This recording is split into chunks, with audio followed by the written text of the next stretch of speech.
Hello and welcome to our session on neurodiversity in the STEM integrated classroom.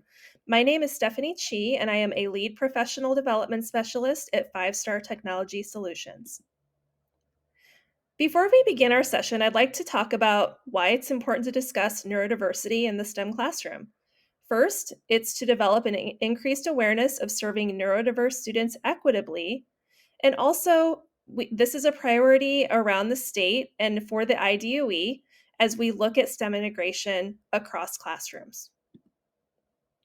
Our session objectives for today are to explore the meaning of neurodiversity, examine a strengths based approach to learning, review the concept of integrated STEM learning and two frameworks that support it, evaluate the importance of all learners having access to STEM learning opportunities, and finally, to discuss implications for neurodiverse learners in the STEM integrated classroom through a strengths-based lens. So let's begin by talking about what neurodiversity is. So it's the idea that people experience and interact with the world in many different ways, that there's no right way of thinking, learning, and behaving, and that differences are not viewed as deficits, but rather as strengths. I love this quote from Neurodiversity in the Classroom. In the neurodiversity model, there's no normal brain sitting in a vat somewhere at the Smithsonian or the NIH to which all other brains must be compared. So consider this as it compares with your own experiences in working with students and adults. Is there any right or wrong way of thinking, learning, and behaving? Take a look at this graphic. These are different types of neurodivergence and some typical strengths. And so really focus on the word typical here. This may not be your experience, but these are some commonalities for people who have these types of neurodivergence and some of the strengths that they exhibit. So take a couple of minutes to consider this graphic and your experiences. Pause to consider what you would add to this definition of neurodiversity. And also consider, do you use this term in your work? Something interesting that came up during our time together at Butler when I first presented this session was that we don't typically see neurodiversity being used as a term in reference to students, that it's just used in reference to adults. So we had a good discussion about that and why that might be.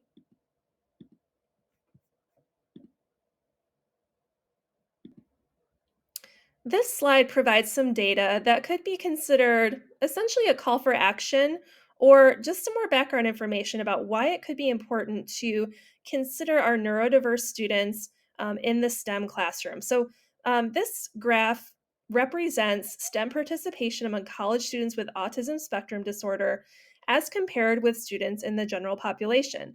So, you can see some trends here that those students with ASD tend to matriculate into STEM related fields or science related fields, or even computer science related fields when they're choosing their majors. And where this becomes a call to action is in thinking about if these students in early grades, when we know that people begin to identify with STEM careers or even STEM dispositions and mindsets, how can we engage those students with neurodiverse traits earlier and more often within STEM integrated classroom settings? I would argue that one way to do that would be through a strengths based approach to learning. So, we're going to take a few minutes now to discuss what that means and how we can leverage this approach in working with our neurodiverse students in a STEM integrated classroom.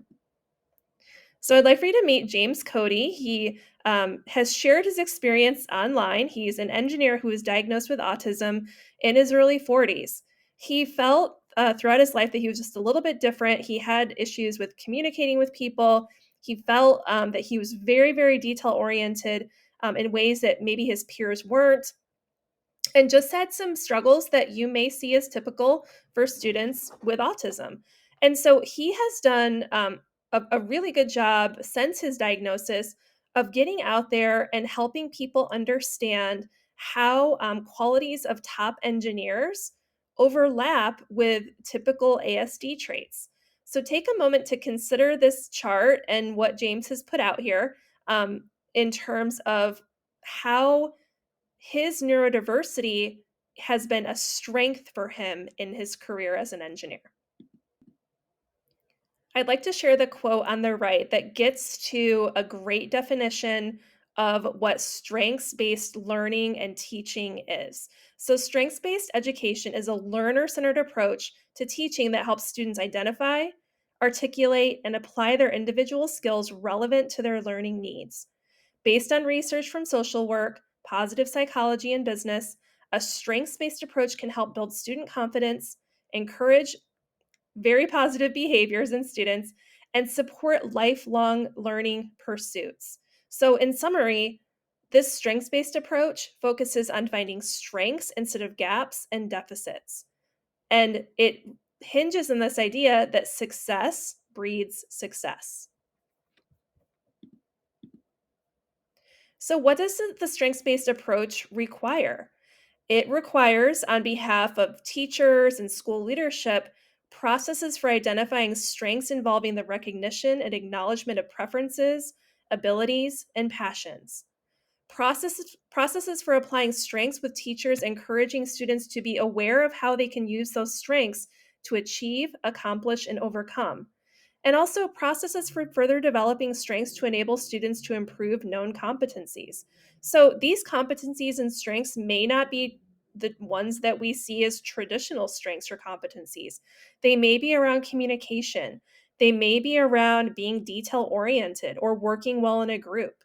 So thinking outside of the box in terms of strengths, not just thinking about academic strengths, but also thinking about those social emotional strengths that many of our neurodiverse students bring with them to the classroom.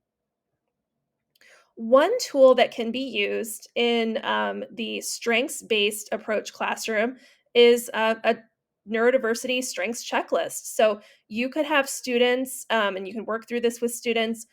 Go through checklists, and this is just a few little snapshots of what is out there. And again, I will share the research with you at the end of this presentation, um, and how these strengths can be leveraged within the classroom after they're inventoried. So just take a moment to review these snapshots. Again, these are just a very, very small snippet of what is out there when it comes to strengths of our neurodiverse learners in the classroom. I'd like to take a moment also to pause and encourage you to think about our students with IEPs. So, when we are meeting for annual case conferences and things like that, and formulating IEP goals, thinking about how IEP goals could be written from a strengths based perspective instead of a deficits perspective. Now, I'd like to move into integrated approaches to STEM learning. So, back in January, 37 Indiana education faculty gathered together as part of the Indiana STEM Cadre project, and they collaborated on a definition or some defining characteristics of STEM. And so, this is what they had to share. Take a couple minutes to review this list and think about what you might add or change. Our participants in February at Butler definitely had some additions. So go ahead and see what you would add to this list. Think about this and jot down some notes.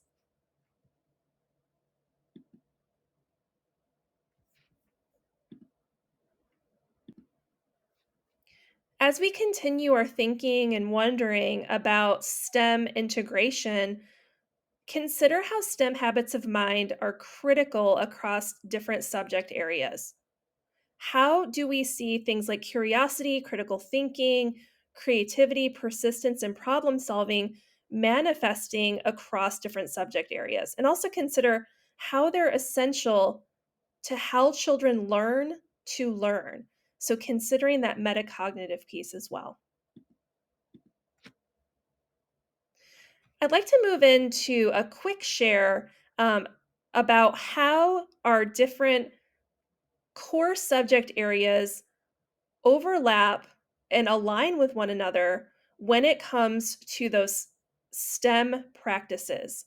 So take a couple of minutes to think about how different subject areas can be integrated so that students are truly experiencing STEM across subject areas.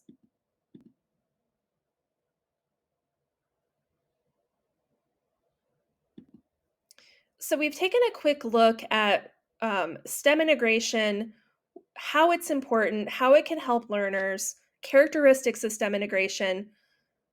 But let's talk now about barriers for those neurodiverse students in our classrooms in taking part in STEM learning. So I want to share this quote with you.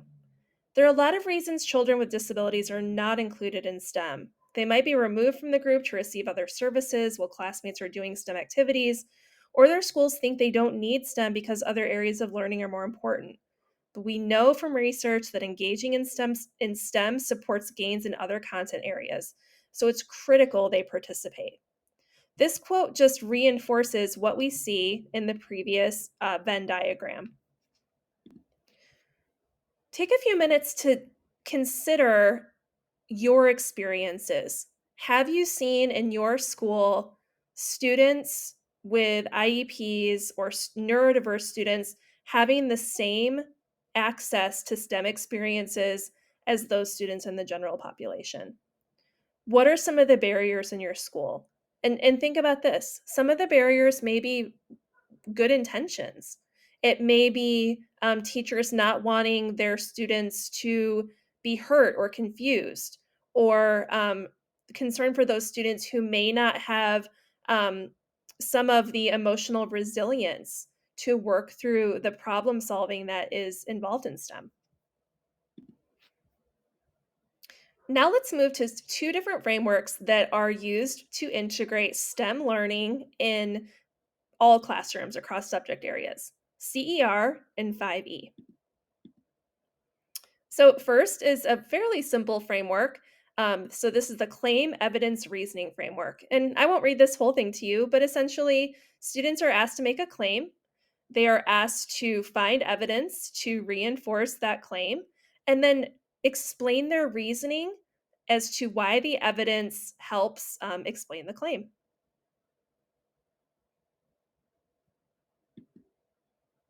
Here's a very simple science example.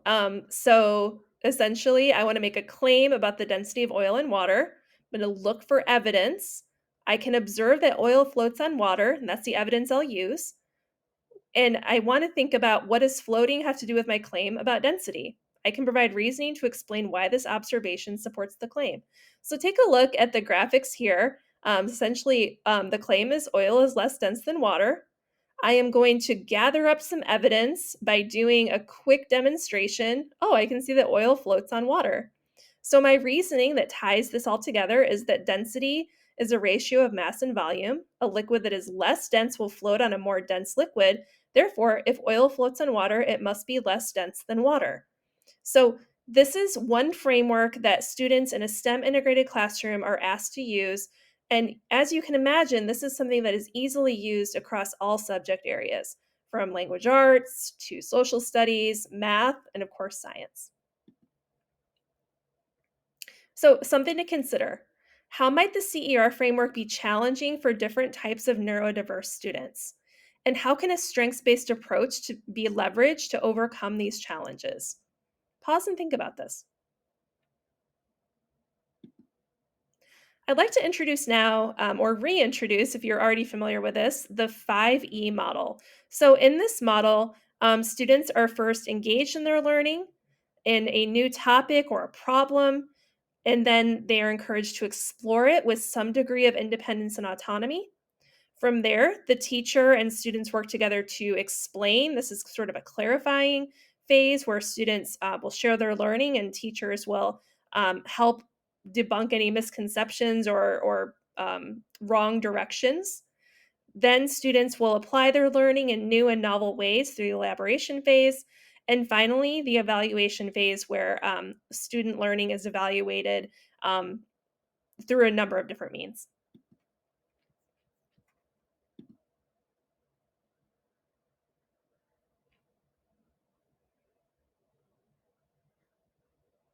So I'll leave it to you to pause the recording and take a look at these more in depth descriptors of each of the phases of the 5E model. But essentially, with the engage model, you're getting students excited and ready to explore the topic or concept.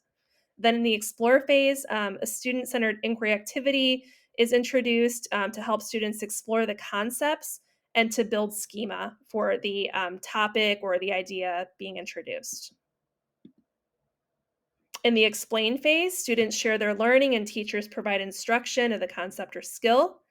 In the elaboration phase or elaborate phase, application of learning, especially to new situations, occurs. And finally, in the evaluate stage, as I said before, students reflect on their learning and they prove what they know. This could be through a traditional format, it could be through presentation, it could be in a variety of different ways. So here's a sample 5E lesson from Newsela or News ELA, depending on how you say this, about density, temperature, and ocean currents. So here you can see the engage phase and how students essentially are called upon to have their curiosity ignited so that they're ready for learning throughout the rest of the lesson or the unit. Typically, 5E is used for entire units, but this is an example from a lesson. So, thinking through all of the different phases of 5E, how might, just as we looked at with CER, how might this framework be challenging for different types of neurodiverse students? I'd like for you to think particularly about how different stages in the 5E model could be challenging for these students. And again, how can we leverage a strengths-based approach to help our students overcome these challenges? I'd like to thank you for taking part in this session.